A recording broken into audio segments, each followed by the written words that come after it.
A man who writes novels appears. His novels have no story, and that's just like this movie. Stories usually follow a rough plot. There's a popular template called the three-act structure, and the formula for a commercially successful story is pretty well established. Many of the challenges people face in life could fit into that structure. But does every person's life really follow such a pattern? And more importantly, do we have to live our lives in a way that fits into a story that's easy for others to understand? Film director Kaveh Zahidi also appears in the film and says something similar. It shouldn't be based on the script. It should be based on the person or the thing. They have a narrative you are a slave to. The best films are the ones that aren't tied to that slavishly. What Zahidi says is not just film theory. It's deeply connected to the theme of waking life. At one point, the protagonist realizes he's trapped in the dream world. His body begins to float. He can't read the time on a clock. He can't even turn on or off a light switch. He starts to wonder, why can't he get out of this dream? Since this is his dream, he should be able to change it however he wants. He should be able to wake up. So why can't he? Throughout the film, the protagonist meets many different people, but they are all parts of his mental world. They are, in a way, all aspects of himself. In the final scene, the protagonist reunites with the man he met at the beginning, the one in the backseat of the boat-shaped car. He is played by Richard Linklater. This time, Linklater is playing pinball. Pinball appears in several of Linklater's other films. It seems to be one of his favorite motifs. But in Waking Life, pinball feels especially symbolic. It seems to reflect the deeper meaning of the film. Pinball is a game where you move the ball within a single frame. Billiard is similar, but there's a key difference. In billiards, if you are scared, you can control the game with precise calculations. A well-aimed shot will follow the laws of physics. It's a deterministic world, far from one ruled by quantum uncertainty. When you miss, the other player takes over. It's predictable. But pinball is different. The table vibrates. The ball bounces unpredictably. It often moves in ways the player didn't anticipate. You can't rely entirely on calculation. Isn't that just like life? Life doesn't always go according to plan. So how should we interpret that? At the beginning of the film, the driver says, "Go with the flow. The sea refuses no river."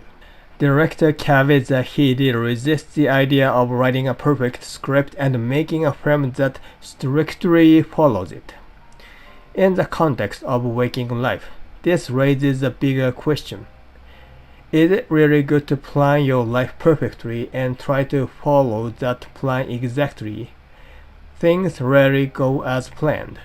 And maybe the belief that life should go a certain way and that not achieving that idea means life has failed is what makes people unhappy. Linklater tells his protagonist a story about time, a story that echoes what science fiction writer Philip K. Dick once experienced, something he saw reflected in the Bible. A story about Linklater returning from the land of the dead.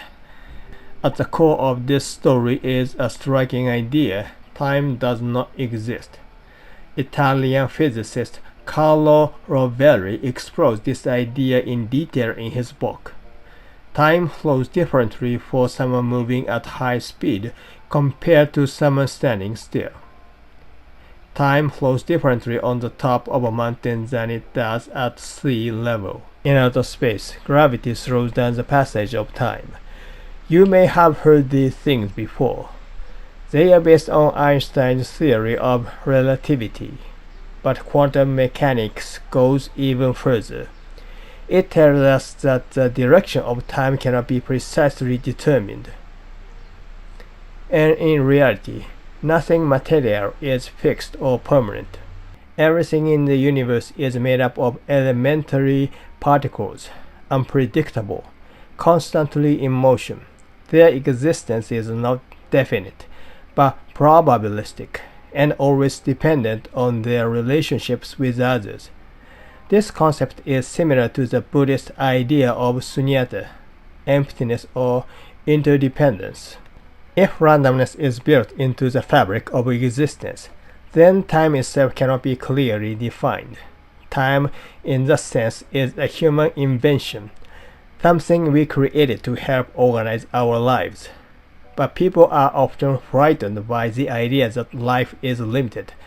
As philosopher Martin Heidegger pointed out, many spend their lives distracting themselves, avoiding the awareness of their mortality. Even though our time is finite, we live as if it isn't, ignoring what we truly want to do. Heidegger criticizes this. Why don't we pursue what we really want in our limited time?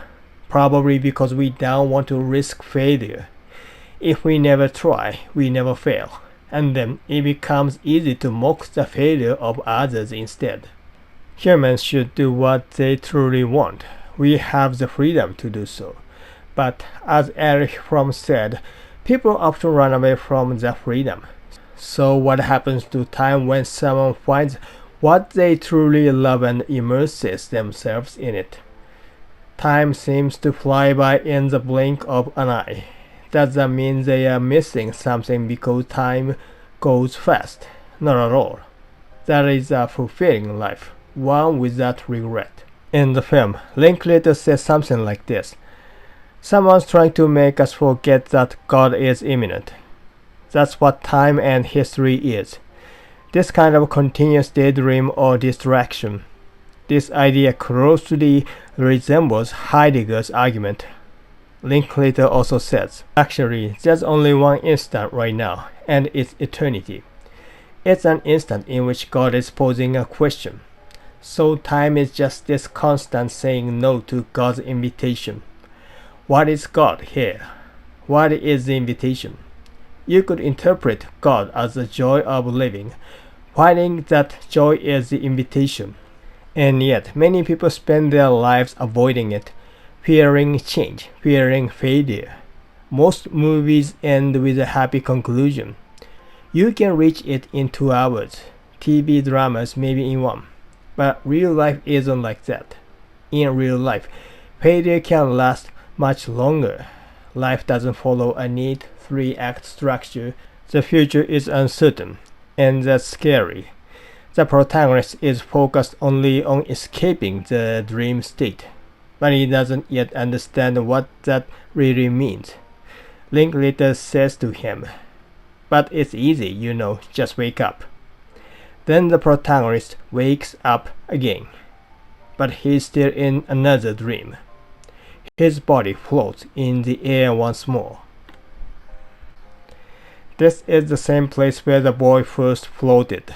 Back then the boy grabbed onto a car door and transitioned into another dream. But in the final scene, the protagonist doesn't hold onto anything. He simply floats upward, and the movie ends. This final scene represents letting go of fear. People often cling to the status quo out of fear of change, of entering a new world. And so they remain stuck, dissatisfied with the reality that never changes.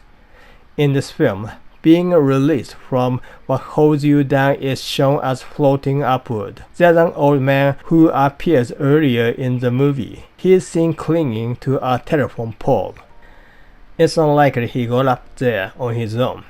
He probably floated up too. He begins to realize that he's clinging to the familiar, but that it's no longer right for him. That's why he refuses the young people's offer to help him down. He's not asking to be rescued. He's preparing to let go. He's ready to float away. The message of this film is, let go of the fear that holds you back, become free, and meet your true self. Linklater expresses this message simply, wake up. And he puts great effort and creativity into delivering that message, not just to the viewer's conscious mind, but to the subconscious as well. This film uses psychoanalytic techniques. In a sense, it's a kind of hypnosis. No matter how helpful the advice may be, people fear change. They resist it. So how do you get someone to accept it? You slow down the conscious mind, quiet its critical voice, and speak directly to the subconscious. That's why the film uses dreamy, psychedelic imagery. That's why it feels like a trance. The film is also filled with difficult philosophical theories, too complex to fully understand in a single viewing, but this is intentional. These ideas don't need to be fully understood. As viewers listen to complex and abstract dialogue, their minds become tired. They stop analyzing. And in that quiet space, Linklater speaks, not just to the protagonist, but to us. Wake up. Linklater hopes the audience, like the protagonist, will awaken, that they'll let go of fear and begin to live their own lives. Living your own life is God's invitation. It's not something to postpone. Do what you want to do now. Live a life with no regrets, so that even if you were to die in the next moment, you'd have no regrets, because you poured everything into your own irreplaceable life. A single moment becomes eternity. Thank you for watching this video. If you like this video, please subscribe and give me a thumbs up.